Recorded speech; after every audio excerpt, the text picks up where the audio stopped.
Hello and good afternoon. Today is August 28th, Thursday, 4:15 p.m. My name is Bruce. I'm the host of this podcast, The Real Bruce Pod, and I am involved in another podcast, I should say, called Fully Dressed with my partner, uh, Star Rookies. We call them Rookies. Um, but I've been thinking about doing this sort of like a side thing because we have issues trying to connect with each other, and it's challenging to um, do more than one thing. And that other podcast is more focused on the current events, politics, and things of that nature. And I just wanted to put another avenue out there for myself because I'm not just about politics. I'm about like everything. Um, so I thought about doing this for a few weeks. Um, I've been going back and forth in my head when to start, how do I start it, whatever. Um, and then yesterday, with the events in Minnesota um, and the school shooting, it left me heartbroken.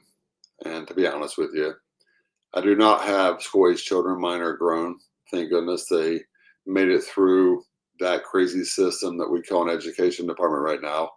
Um, Not blaming them for this tragedy, by the way, but the the sadness has overwhelmed me, and um, it's I don't have anxiety, but I feel like I was having a panic attack because I can't stop thinking about it. And those parents that took their kids to school in the morning and dropped them off to then not be able to go pick them up is like overwhelming to me, and it's heartbreaking and saddening, and it's sickening, and it's disgusting, and it's unacceptable.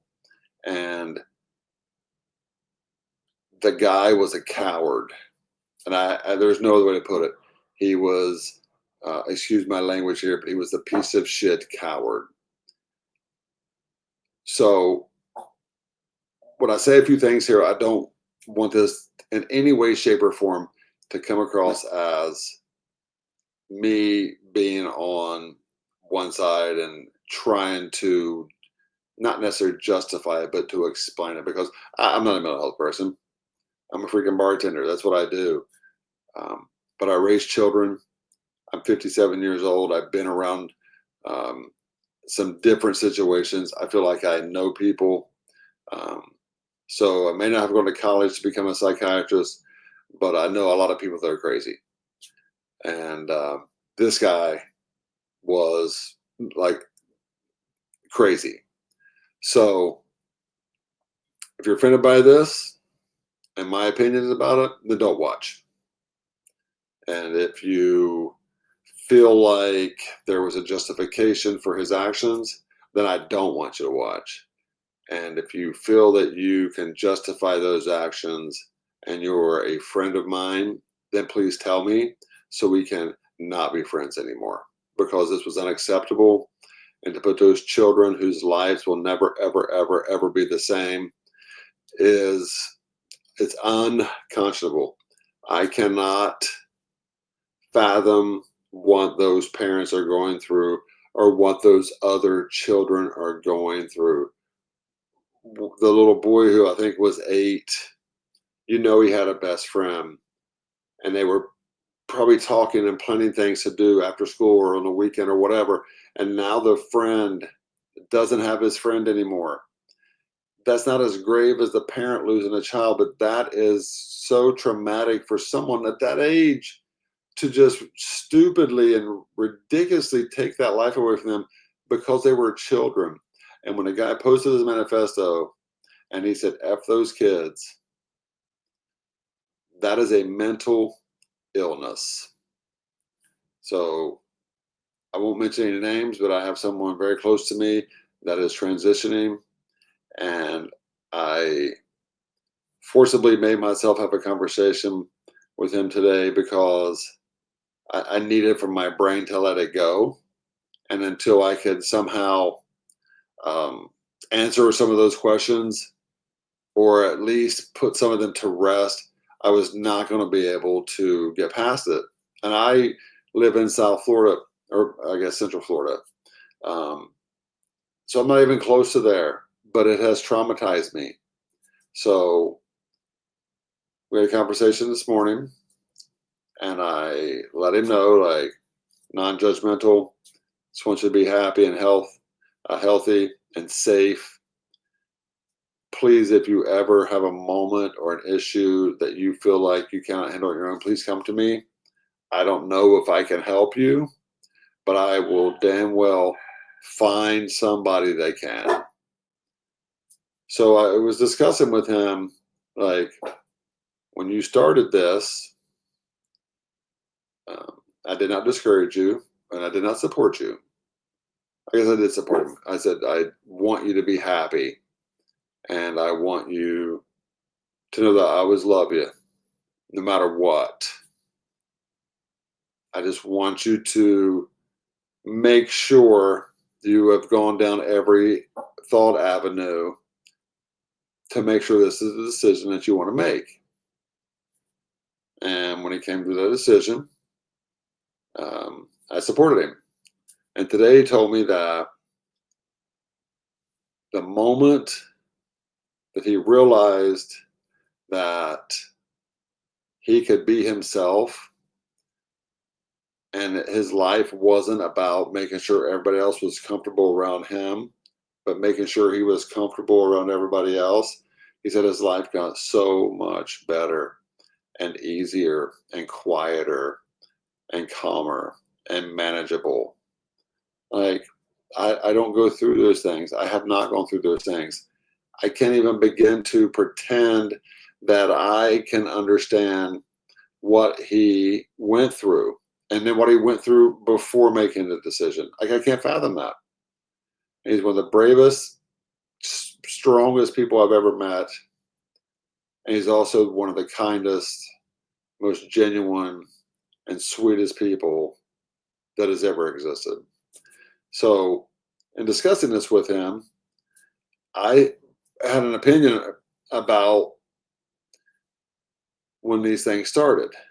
So, this guy who was becoming a female and taking different medications and things like that, I'm like, is it possible that these medications, along with his lack of maybe a support group or a circle of friends or whatever it might be, is that what set him off? Is that what made him crazy? Is that what made him go to the point where he was willing and he did shoot children to death? And on his magazine and his guns, he wrote, kill Trump. He had a picture of Jesus on a notebook with a bullseye or something on it in his crosshairs. Said something about 6 million Jews dead was not enough. Like, that is not a person that is okay. And no matter who you are, you could be the most secretive, loner, what have you. Like, everybody has someone or some two people or a small group or somewhere that they fit in. So personally, I feel like somebody was vastly aware of the intentions of this young person. And that person is as guilty as the person who pulled the trigger. And then in the politicians and the officials and the pundits and the Jen Psaki's and the mayor of that town that say prayer doesn't help you, how wrong could you be? Because this is the time when you realize who the one true God is. And whether you believe it or not, you have to believe in the power that it brings people together and how it can calm the soul and it can heal the broken heart, knowing that there is at least somebody in your circle that can help you heal. And it may take years, and I'm sure it will. Probably a lifetime. But for these folks to take this and use this as a step in their political agenda and their rhetoric or whatever, they're guilty too, and they're, excuse my language, they're pieces of shit. So my heart goes out to these families, and if I could wrap my arms around them and hug them, I would. But I know there's nothing I can do or say that can make this better, because there is nothing that can make this better. What I would suggest is talk to people. You know somebody that is going through something similar, and it may not be a transitioning thing, but the people that go through these kind of issues, the biggest issue I feel like is that they feel like they're the one, and that's it. So you may be in a population of millions, but you can still be so lonely that there's no one else, even though people are around you all the time. If you feel like no one understands you, or no one gets you, or no one believes in you or cares about you, then you're basically on an island by yourself. And then when they lose hope, they lose hope. And I heard someone on the radio this morning, a caller called into one of the shows I listen to, and they said that um, they were talking about the military in one of the cities of DC, what have you. They said it's so easy to break something like a city. You can tear it down so fast, and you can lose control of it so quickly. And it takes vast amounts of time to try to rebuild and correct and fix. It's the same as these people. I'm not saying just young people, but that's where it starts. So if somebody in your realm needs help, even if it's just like someone to listen, like, for the love of God, take the moment out. Don't be a cynic. Don't be a freaking weirdo leftist crazy person that immediately goes into gun violence and blah, blah, blah, whatever. It's a mental health issue. And we have expedited this because legacy media thrives on that, because they can't get past their hatred of Donald Trump. So they're driving people to the ground, and they can't get past that. And then people are watching that and like, that's me, that's me, that's me. And it expounds it, and it grows. And then suddenly their little island they're on by themselves is even more desolate. And they don't feel like there's a way out. So I am not for 1 second ever will I ever say that it was kind of justified, even in his own mind, because it's not. That boy had a mental issue. He was depraved. He was crazy. He was wrong. But somebody played a part. So please take a moment to look around at your group, whether you're at work, church, at the grocery store, your neighborhood, whatever it is. Somebody needs that shoulder and that ear. Don't be so quick to turn it off, because I know and I believe that the person that I was speaking about earlier, even though I was uncomfortable with the situation because I knew nothing about it and I wasn't going through that, I knew that my role had to be different than me being confused, unaccepting, whatever. I had to be the person that says, let's talk. Let me understand. Help me understand, because I don't. Help me understand so I can help you. And I really believe that it's made a world of difference. So I know it's kind of heavy. This will not be um, this dark every time we talk. I am actually a very happy, um, fun guy 99% of the time. I try to enjoy my life every day. I have a wonderful family, a wonderful wife. I try every day to make it better than the day before. I try to laugh as much as I can. I try to crack jokes. I try to make people happy. I want to enjoy every moment that I am on this earth. When I wake up every morning, I swear to Jesus, I say thank you for another opportunity to do it better than I did yesterday, because I screw stuff up every single day.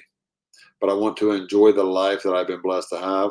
So that's what I want to bring to this. I want us to have conversations. Sometimes we're going to be serious. Sometimes we're going to argue. Sometimes you're going to not like what I say. Sometimes I'm going to not like what you say. But the end result is I still care about you. I still love you. I still want you to be happy. You still deserve every opportunity in your life that you can get your hands on. You were not put on this earth to be sad, unhappy, or to go without. So, with that being said, please tune in, like, share, and subscribe. Um, my buddy Rookies will be on here pretty much on every episode, or at least most of them. We're having a schedule conflict this week, but I had to feel like I had to say something today, so that's why I'm here now. So welcome to the Real Bruce Pod. Thank you so much. Have a wonderful and blessed day, and I hope to see you really soon and often. So peace out.